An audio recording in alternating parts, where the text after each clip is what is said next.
افغانستان میں پاکستان نے بہت سے کام ایسے شروع کیے ہیں جس کی بدولت اس کا امیج یہاں پہ لوگوں میں بہتر ہوتا جا رہا ہے۔ مثلاً پاکستان نے $500 ملین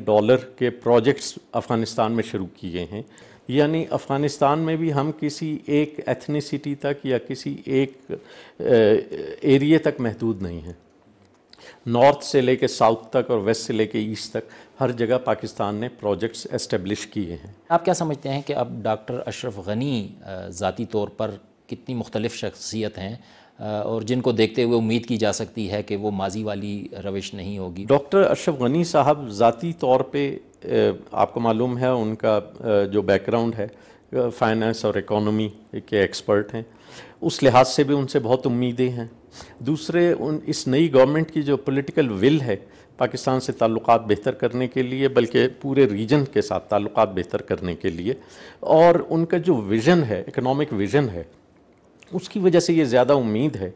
کہ تعلقات بہتر ہوں گے۔ کیا ایسے اقدامات اٹھائے گئے ہیں جن کو دیکھتے ہوئے آپ سمجھتے ہیں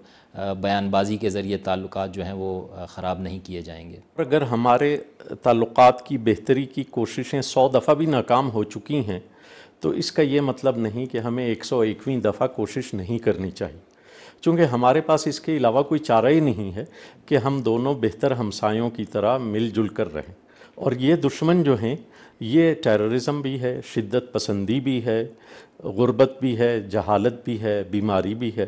اور ہم سب کو اب یقیناً اس بات پہ متفق ہونا پڑے گا کہ ان مشترکہ دشمنوں کے خلاف جب تک ہم اتفاق و اتحاد کے ساتھ کوشش نہیں کریں گے ہم کامیاب نہیں ہو سکیں گے۔ ابرار صاحب یہ بتائیں، پاکستان کا ایک بڑا خدشہ رہا ہے افغانستان کو لے کر کہ یہاں پر جو بھارت کا اثر و رسوخ ہے،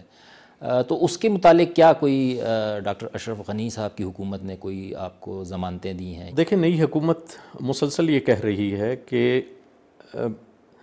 افغان زمین کو کسی بھی اور ملک کے خلاف استعمال ہونے نہیں دیا جائے گا، اور یہ بڑی خوشائند بات ہے۔ اور اب بھی جب ڈاکٹر اشرف غنی صاحب گئے تو دونوں طرف سے یہ بات ہوئی تھی کہ نہ پاکستان کی سرزمین افغانستان کے خلاف استعمال ہوگی اور نہ افغانستان کی سرزمین پاکستان کے خلاف استعمال ہوگی، اور یہ اس قسم کی باتیں یقیناً بڑی خوشائند ہیں۔